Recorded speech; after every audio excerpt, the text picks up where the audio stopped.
네, 반갑습니다. 마르스 김동석의 리얼 주식입니다.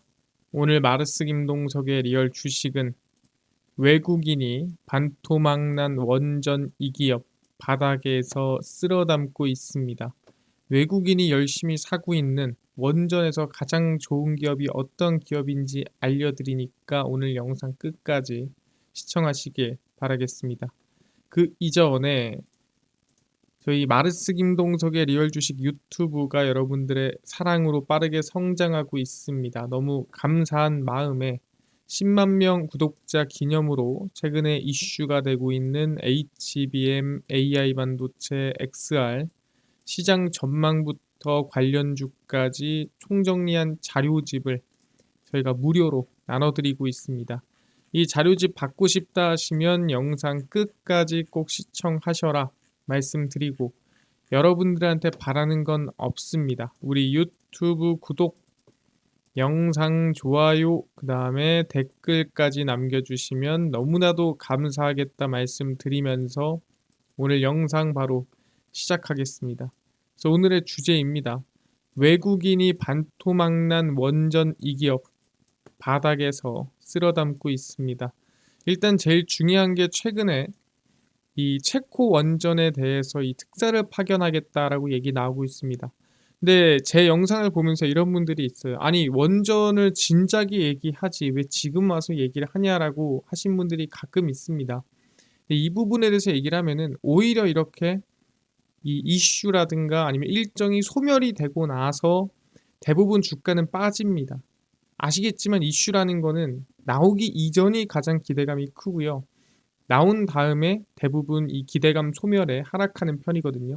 근데 대부분 이렇게 하락을 할 때 다시 상승할 수 있는, 반등할 수 있는 종목을 골라내는 게 상당히 안정적이라는 거죠. 왜? 제가 말씀드렸던 대로 체코 수주가 될지 안 될지 모르는 상황에서 투자를 하는 거랑, 사실 이번에 우선 협상 대상자로 결정이 나고 나서 투자를 하는 거랑 오히려 불확실성이 해소된 상태가 긍정적일 수 있다라고 말씀을 드리는 겁니다. 원전 체코 특사입니다. 윤 대통령은 팀 코리아가 우선 협상 대상자로 선정된 것과 관련해 관계부처가 원전 생태계 강화에 만전을 기해달라고 지시했습니다. 이번 일로 지지율도 좀 올랐죠. 정해전 대통령실 대변인은 이와 관련해 윤 대통령이 체코의 특사 파견을 검토 중이라고 전했습니다. 추후 체코 정부가 테멜린 원전 2기 건설을 결정할 경우 한수원이 우선 협상 대상자가 될 것이라고 설명했습니다.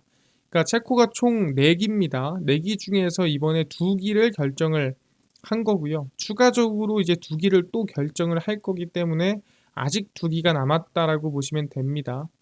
체코 최종 계약은 2025년 3월입니다. 2025년 내년 3월에 계약이 진행된다라고 보시면 될 것 같고요. 아, 그렇구나. 특사까지도 파견할 준비를 하고 있구나라고 생각할 수 있고요. 사실상 이 추가적으로 얘기를 하자면 체코뿐만이 아니라 지금 네덜란드 관련해서도 준비를 하고 있다라고 보시면 됩니다. 그러니까 오히려 이거는 시작이라는 거죠. 체코로 시작해서 끝나는 게 아니라 체코를 시작해서 사실 끝도 모른다. 계속해서 수주에 대한 기대감이 이어질 수 있다라는 거죠. 황주호 한국수력원자력 사장은 향후 유럽 수주 계획과 관련해서 네덜란드로부터 타당성 조사 용역을 받아 진행 중이다라고 언급을 했습니다. 50년 만에 원전 건설에 나선 네덜란드 보르셀 원전 프로젝트는 2025년 사업자를 선정합니다. 그럼 당연히 올해부터 제출하고 준비를 해야 되겠죠.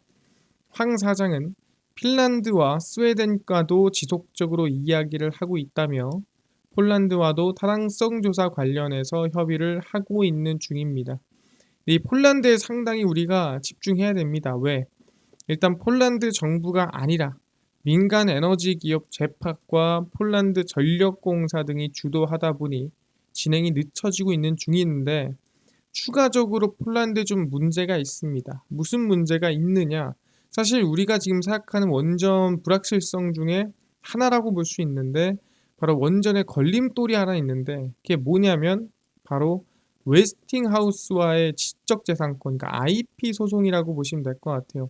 정확히 말하면은 기술력이 네 거냐 내 거냐 뭐 이거에 대한 싸움인데, 웨스팅하우스 프레그먼 CEO가 폴란드에 한국 원전을 짓는 일은 절대 없을 것이라고 언급했습니다. 상당히 부정적인 얘기죠. 한수원은 과거에 1970년대 웨스팅하우스로부터 기술 도움을 받아 지금의 한국 기술인 APR 1400 원전을 만들었습니다. 사실 웨스팅하우스의 도움을 받은 것은 사실입니다. 원천 기술은 웨스팅하우스에 있긴 하지만 자체적인 기술 개발로 이를 만든 것이란 게 한수원 측 입장이라는 거죠. 그러니까 라면으로 치자면 뭐 사실 같은 라면이긴 하지만 우리는 신라면이 아니라 진라면이야 뭐 이런 식으로 얘기를 하고 있는 거죠. 사실 이거를 겉으로 봤을 땐 비슷하지만 실제 열어보면은 다르다 얘기를 하는 건데, 사실 웨스팅하우스 입장에서는 자사의 직접재산권을 침해해 만들어진 원전일 뿐이라며 미국 워싱턴 DC 연방지방법원에 소송을 제기했습니다. 야, 왜 내 거 아니야? 라고 얘기한 거죠. 근데 중요한 게 뭐냐면 그냥 뻔뻔하게 우리가 그냥 기술력 우리 거야 라고 하고 쓰고 있는 게 아니라는 거예요. 그게 뭔 소리냐? 지난해 10월 한수원이 40조 원의 폴란드 원전 사업을 수주한 직후 있었던 일이고, 그래서 프레그먼 CEO가 저격을 한 거죠. 그러니까 프레그먼 CEO가 저격한 이유가 사실 이 폴란드 원전 사업을 수주한 다음에 그 다음에 소송 제기하고 CEO가 저격을 했다라고 보시면 될 것 같습니다. 중요한 건 뭐냐면 웨스팅하우스는 2009년 당시 아랍에미리트에 진출한 한수원에게 특허권 침해를 문제 삼아 거액의 기술 자문료를 요구했습니다. 기술 자문료 내놔. 그 당시 얘기한 거죠. 야, 우리가 자문해가지고 너네 만든 거 아니야? 그러면 돈 좀 줘야지. 해서 그 당시에 자문료를 줬습니다. 그래서 한수원은 분쟁이 거세질 분위기를 보이자 웨스팅하우스의 요구를 받아들였습니다. 돈 줬어요. 2009년 이미 자문료를 지불한 만큼 추가적인 비용을 웨스팅하우스에 줄 이유가 없다는 게 한수원 측 입장입니다. 맞는 말이죠. 그 당시에 원전의 기술력을 만들 때 자문을 받았고 그 자문으로 지금 현재 원전이 만들어진 건데 자문료를 이미 내지 않았습니까? 근데 왜 또 돈을 내라는 거냐? 그 당시에 소송해서 돈 줬는데. 그러니까 난 이해가 안 된다라고 얘기를 하는 겁니다. 사실 그 말이 맞아요.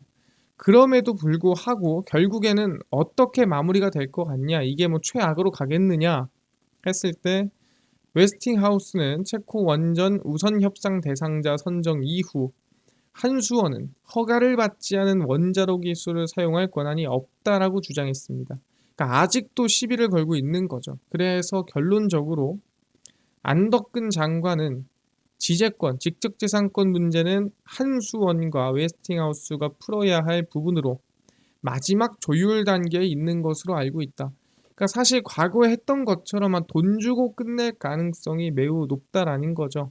그래서 좀 손해 보더라도 일단 이번 건은 잘 해결되게 되기 때문에 아마 조율해서 돈을 주고 끝내거나 할 가능성이 높습니다. 시간이 걸리겠지만 웨스팅하우스와의 소송은 아마 합의를 볼 것 같다. 뭐 돈을 줄 가능성이 높다라는 거죠. 한국과 미국 정부 차원에서 원자력 협력 체계를 구축하는 부분이 순조롭게 진행되고 있다. 그러니까 원하는 걸 들어주겠다는 거니까 아마 돈을 주고 끝낼 것 같습니다. 그래서 우리가 생각하는 걱정에 대한 부분은 사실 어느 정도 돈으로 해결될 수 있는 부분이기 때문에 나쁘지 않다라고 저는 생각을 하고요. 이걸 걸림돌로 시작을 했지만 지금 상황에서는 해결이 충분히 가능한 부분이라고 생각을 합니다. 아, 그렇구나. 일단 이 걸림돌 같은 경우에는 조만간 돈으로 해결할 가능성이 매우 높구나라고 판단을 합니다. 근데 가장 중요한 게 뭐냐라고 한다면 이 원전을 우리가 직진할 수 있는 좀 모멘텀이라든가 아니면은 핵심적인 뿌리가 있어야 되지 않느냐. 흔들리지 말아야 되는 거 아닙니까? 라고 하는데 흔들리지 않을 가능성이 높다라는 거죠. 왜 그러냐라고 한다면 첫 번째입니다. 사실 이 민주당 정권에서 얘기하기를 원전을 나쁘게 봤냐? 그렇지가 않다라는 거예요. 오히려 긍정적으로 봐줬고 조금 더 원전을 늘리는 방향으로 함께 갔다라는 겁니다. 그러니까 어느 한쪽은 원전을 지어라, 어느 한쪽은 원전을 짓지 마라 했으면은 사실 이 분위기에 따라서 많이 흔들리는데, 이 원전만큼은 사실상 누구나 지어야 된다라고 같은 의견을 제시하고 있다라는 거죠. 초당적으로 추진된 원전 배치 가속화 법안에 조 바이든 대통령이 서명을 했습니다. 최근이고요.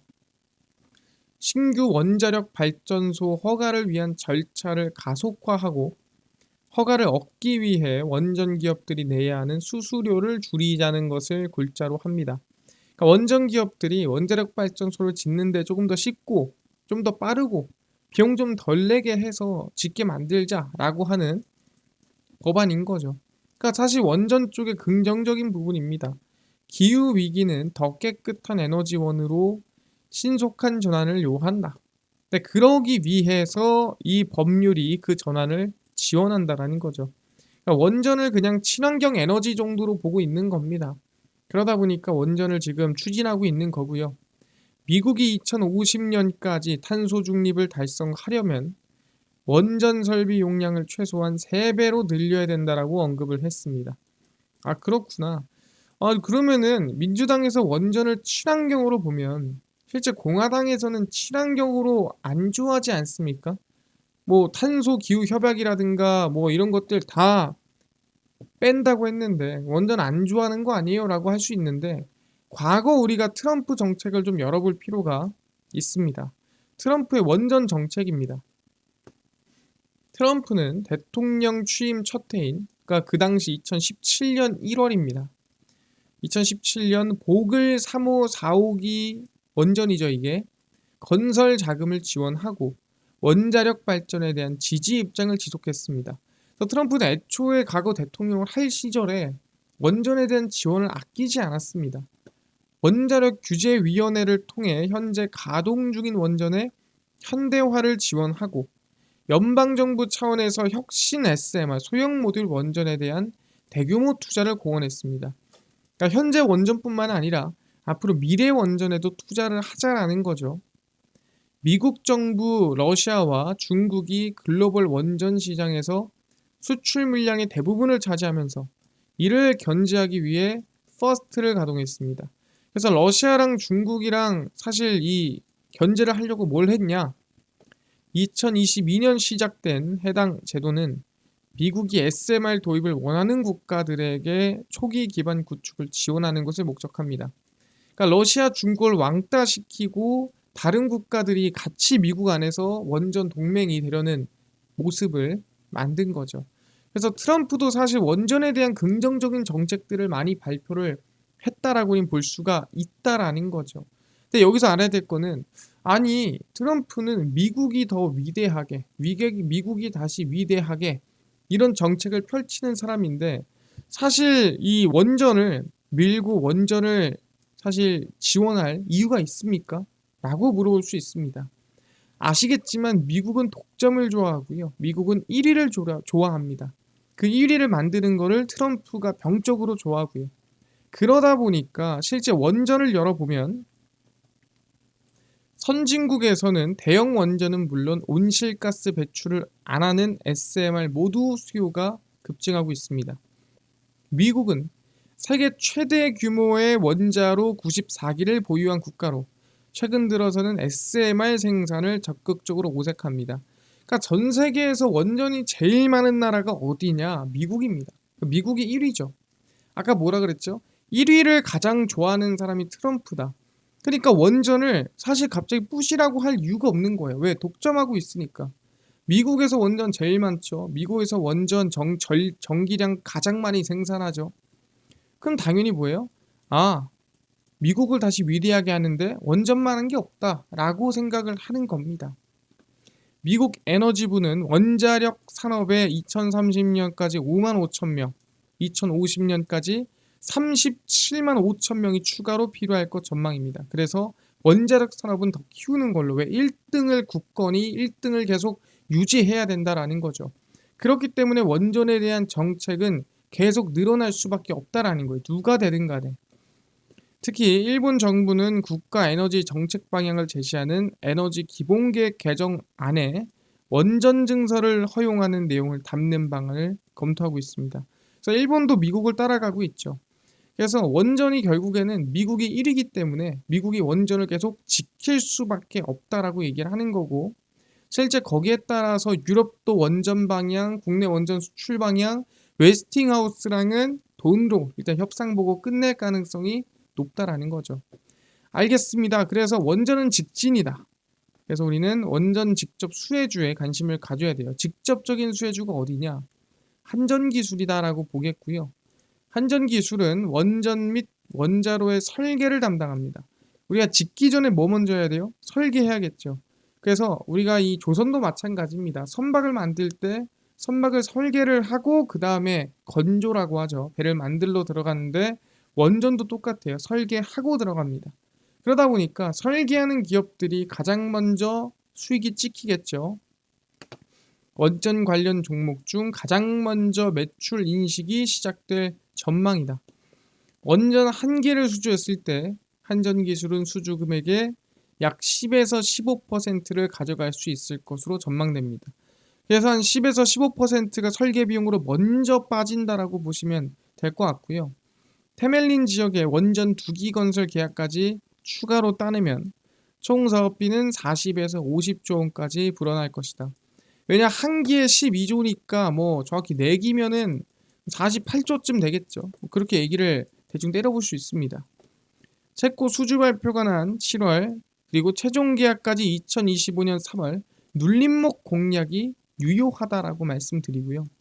그래서 한전기술의 차트를 좀 보시면 주가가 좀 많이 밀렸습니다. 근데 개인적으로 오히려 좀 더 튼튼하고 안전하기 때문에 엄청난 등락이 있진 않다 얘기를 하는 거고, 전 개인적으로 사실 2024년도 4월 뭐 이런 저점을 보다 그러면은 좀 어렵긴 하겠지만 개인적으로 65,000원과 지금 가격 사이에서 충분히 7만 원을 평단가로 잡으면서 관심을 가진다면 나쁘지 않겠다 생각을 합니다.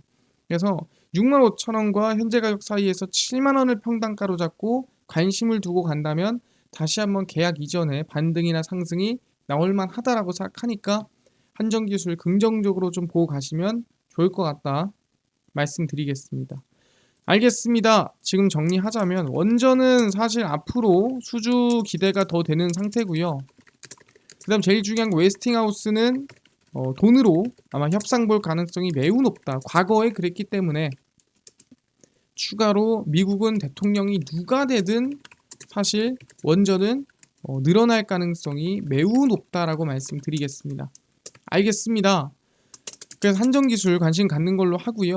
그래서 한전기술 같은 경우에도 방금 얘기했지만 이 평단 가격은 한 7만 원을 중심으로 해서 잡으시면은 좋을 것 같다 말씀드리겠고요. 제가 한 번 더 얘기하지만 왜 뒷북 치나요? 라고 얘기할 수 있는 뒷북이 아니라 이미 이슈가 확정이 된 다음에 이슈가 기대감이 소멸되고 정말 이 적정 가격이 왔을 때부터 관심을 갖는 게 오히려 안전하다라고 전 생각을 했습니다.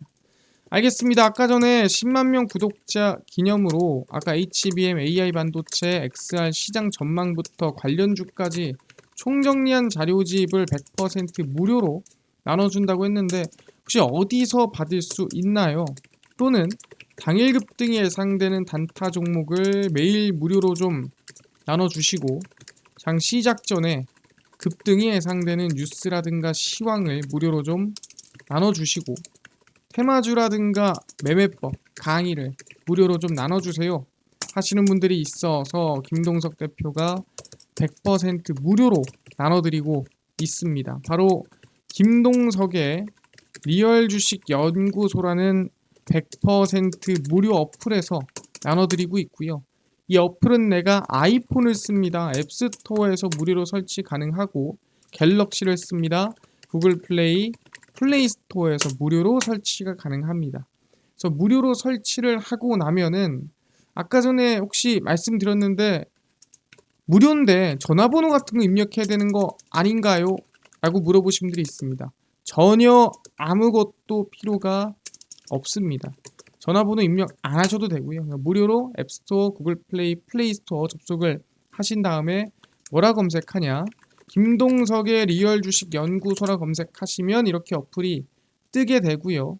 100% 무료로 설치가 가능합니다. 무료로 설치를 꼭꼭꼭 하셔라 말씀을 드리고요. 무료로 설치를 하고 나면은 아까 전에 말씀드렸던 어플이 화면에 뜨게 됩니다. 김동석의 리얼 주식 연구소고요.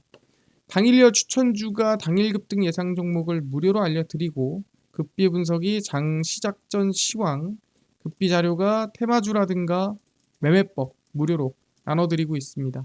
그리고 아까 전에 얘기했었던 HBM, 그 다음에 AI 반도체, XR, 시장 전망 관련주 자료집 어디서 무료로 받을 수 있나요? 리얼 추천주 누르시고 들어가시면 됩니다. 누르고 들어가시면은 10만 명 구독자 감사합니다 하면서 자료를 올려놨죠. 이거 누르시고요. 들어가시면은 맨 밑에 저희가 10만 명 특별 자료집, 그 다음에 AI 반도체, 온디바이스 AI, 로봇, 그 다음에 월가들의 투자법 총정리까지 모두 100% 무료로 올려드리니까 꼭꼭꼭 이 자료집 무료로 믿져야 본전이니까 받아가셔라 말씀드리고요. 제 리얼 추천주에서는 7월 23일, 22일, 19일, 18일, 17일, 16일 추천주 무료로 나눠드리니까 꼭 얻어가시고요. 급비 분석은 장 시작 전 시황입니다. 해외 증시부터 국내 이슈까지 무료로 정리해드리니까 장전 이슈 이것만 보셔도 된다 말씀드리고 급비 자료는 당일 있었던 이슈와 관련주를 정리해드립니다. 그래서 김동석의 리얼 주식 연구소 평생 100% 무료로 제가 운영할 어플이에요. 무료니까요. 종목 시황 테마주 꼭 얻어가시고요. 뿐만 아니라 저희 마르스 김동석의 리얼 주식 유튜브 여러분들의 사랑으로 커갑니다. 구독자 20만 명 향해 달려가니까요. 유튜브 구독, 영상 좋아요, 그 다음에 댓글까지 남겨주시면 너무나도 감사하겠다 말씀드리면서 오늘 영상 여기서 마치고 다음번에 더 좋은 영상으로 찾아뵙도록 하겠습니다. 감사합니다.